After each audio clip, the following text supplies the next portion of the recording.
ఉన్నత చదువుల కోసం అమెరికా వెళ్ళాలనుకునేటువంటి విద్యార్థులకి అగ్రరాజ్యం ఇప్పుడు భారీ ఊరటను కల్పించేందుకు సిద్ధమైంది. అందులో భాగంగానే F1 విద్యార్థి వీసాల విషయంలో కీలక మార్పులు తీసుకొస్తూ ఇప్పుడు అగ్రరాజ్యమైనటువంటి అమెరికా నిర్ణయం తీసుకుంది. ఈ నిర్ణయంలో భాగంగా ఇప్పటి వరకు F1 విద్యార్థి వీసాల విషయంలో అగ్రరాజ్యం అవలంబిస్తున్నటువంటి విధానాన్ని రద్దు చేసి కొత్త విధానాన్ని ప్రవేశపెట్టింది. ఆ కొత్త విధానం ద్వారా అమెరికాలో ఉంటున్నటువంటి విదేశీ విద్యార్థులు ఎవరైతే ఉన్నారో వారు గ్రాడ్యుయేషన్ పూర్తి చేసుకున్న తర్వాత స్వదేశానికి తిరిగి వెళ్ళడం మీద వారు యుఎస్ కౌన్సిల్ దగ్గర నిరూపించుకోవాల్సినటువంటి పరిస్థితి అయితే లేదు. ఇప్పుడు అగ్రరాజ్యం అమెరికా ఈ F1 విద్యార్థి వీసాల విషయంలో కీలక మార్పులు తీసుకొచ్చినటువంటి నేపథ్యంలో యుఎస్ కౌన్సిలర్ దగ్గర నిజంగా విద్యార్థులైతే వారు గ్రాడ్యుయేషన్ పూర్తయిన తర్వాత తిరిగి స్వదేశానికి వెళ్ళిపోతున్నాము అని నిరూపించుకోవాల్సినటువంటి అవసరం లేకపోవడంతో అక్కడ ఉన్నటువంటి విదేశీ విద్యార్థులు ఎవరైతే ఉన్నారో వారు సంతోషాన్ని వ్యక్తం చేస్తూ ఉన్నారు. ఇంతకీ అగ్రరాజ్యం అసలు F1 విద్యార్థి వీసాల్లో ఎటువంటి కీలకమైనటువంటి మార్పులు చేసింది, ఎటువంటి చట్ట సవరణ చేసింది అనేది మనం ఒకసారి పూర్తి స్థాయిలో విశ్లేషణ చేసుకునేటువంటి ప్రయత్నం చేద్దాం.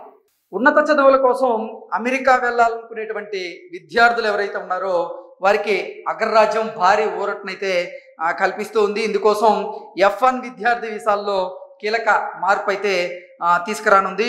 ఈ వీసాల జారీ విషయంలో ప్రస్తుతం అనుసరిస్తున్నటువంటి ఇంటెంట్ టు లీవ్ నిబంధనను రద్దు చేస్తూ డిగ్నిటీ యాక్ట్ 2025ను చట్టసభ్యులు ప్రతిపాదించడం జరిగింది. దీని ప్రకారంగా నిజంగా అమెరికాలో విద్యను అభ్యసిస్తున్నటువంటి విదేశీ విద్యార్థులు ఎవరైతే ఉన్నారో వారికైతే నిజంగా ఈ వార్త ద్వారా భారీ ఊరట లభిస్తూ ఉంది. ప్రస్తుతం F1 వీసా దరఖాస్తుల్లో చాలా వరకు ఇంటెంట్ టు లీవ్ రూల్ కిందే తిరస్కరణకైతే గురవుతూ ఉన్నారు. ఈ నిబంధనల ప్రకారంగా దరఖాస్తుదారులు తాత్కాలిక స్టే తర్వాత అంటే చదువు పూర్తయిన వెంటనే అమెరికా విడిచిపెట్టి వెళ్ళిపోతామని కౌన్సిలర్ దగ్గర వారు నిరూపించాల్సినటువంటి అవసరం అయితే ఉండేది. ఇందుకోసం దరఖాస్తుదారులు తమ స్వదేశంలో ఉన్నటువంటి తమ ఆస్తులు లేదా ఉద్యోగ అవకాశాలకు సంబంధించినటువంటి పత్రాలను చూపించాల్సి అయితే వచ్చేది. ఇక ఇప్పుడు అగ్రరాజ్యం తీసుకున్నటువంటి నిర్ణయం ఏదైతే ఉందో ఈ నిర్ణయం ద్వారా వారికైతే భారీ ఊరట అయితే లభిస్తుంది. విదేశీ విద్యార్థులకి ముఖ్యంగా భారతీయులకి ఈ నిబంధన కఠినంగా మారేది. అంటే పాత నిబంధన ఈ ఏడాది భారత విద్యార్థులకి F1 వీసాల జారీ సంఖ్య భారీగా తగ్గింది. ఈ వీసాల తిరస్కరణలో అత్యధికంగా ఇంటెంట్ టు లీవ్ను నిరూపించుకోలేకే అభ్యర్థులే ఉండడం, అంటే నిరూపించుకోలేకపోయే పరిస్థితులు ఎక్కువగా ఉండడం వల్లే నిజంగా భారతీయ విద్యార్థులకైతే ఈ F1 వీసాల జారీ సంఖ్య భారీగా గతంతో పోలిస్తే తగ్గింది. ఈ క్రమంలోనే తాజా చట్టం ఇలాంటి విద్యార్థులకైతే ఊరట కల్పించేటువంటి అవకాశం ఉంది.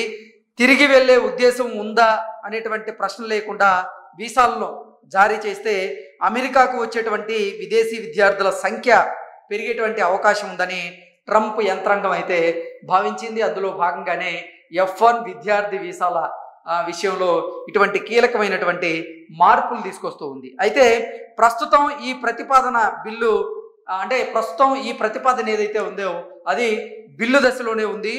అమెరికా కాంగ్రెస్ ఉభయ సభల్లో ఇది ఆమోదం పొంది అధ్యక్షుడు సంతకం చేసిన తర్వాత ఈ డిగ్నిటీ చట్టం అమల్లోకి అయితే వచ్చేటువంటి అవకాశం స్పష్టంగా కనిపిస్తూ ఉంది. మరోవైపు F1 వీసాల్లో డ్యూరేషన్ ఆఫ్ స్టేను తొలగించే దిశగా కూడా డిపార్ట్మెంట్ ఆఫ్ హ్యాండ్లూమ్ సెక్యూరిటీ మార్పులు చేపట్టేందుకు అవకాశం ఉందన్నట్లుగా తెలుస్తోంది.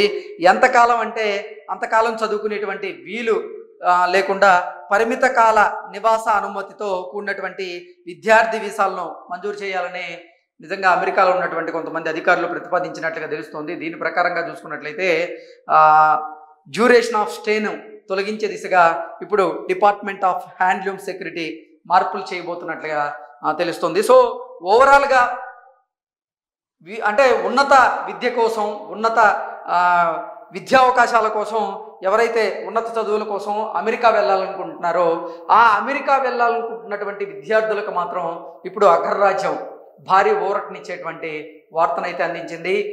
F1 విద్యార్థి వీసాల్లో మాత్రం కీలకమైనటువంటి మార్పులు చేస్తూ ఉంది. ఆ కీలక మార్పులకి ఇప్పటికే ప్రతిపాదించింది. అయితే గతంలో అనుసరిస్తున్నటువంటి విధానాన్ని రద్దు చేసింది. ఆ విధానాన్ని రద్దు చేయడం వల్ల చాలామంది భారతీయ విద్యార్థులకి, అలాగే ఇతర విదేశీ విద్యార్థులు ఎవరైతే అమెరికాలో చదువుకుంటున్నారో వారికి భారీ ఊరట లభించింది. దానికి కారణం ఏంటంటే, అమెరికాలో చదువుకుంటున్నటువంటి విదేశీ విద్యార్థులు ఎవరైతే ఉన్నారో వారు ఇప్పటి వరకు వారి గ్రాడ్యుయేషన్ పూర్తయిన తర్వాత మేము స్వదేశానికి తిరిగి వెళ్ళిపోతున్నాము అని యుఎస్ కౌన్సిల్ దగ్గర నిరూపించాల్సినటువంటి అవసరం అయితే ఉండేదంట. దానికోసం భారత్లో ఉన్నటువంటి ఆస్తులకు సంబంధించి లేదా వారి ఉద్యోగ అవకాశాలకు సంబంధించి కూడా కొన్ని పత్రాలను సమర్పించాల్సినటువంటి అవకాశం అయితే ఉండేదంట. కానీ ఇప్పుడు పాత విధానాన్ని అగ్రరాజ్యమైనటువంటి అమెరికా ప్రభుత్వం రద్దు చేస్తున్నటువంటి నేపథ్యంలో ఇప్పుడు అవన్నీ చూపించాల్సినటువంటి అవసరం అయితే ఉండదు. అది భారతీయ విద్యార్థులకి, అలాగే విదేశీ విద్యార్థులు ఎవరైతే అమెరికాలో చదువుకుంటున్నారో వారికైతే భారీ ఊరటనిస్తుందని చాలామంది అభిప్రాయాన్ని వ్యక్తం చేస్తూ ఉన్నారు. Thank you so much.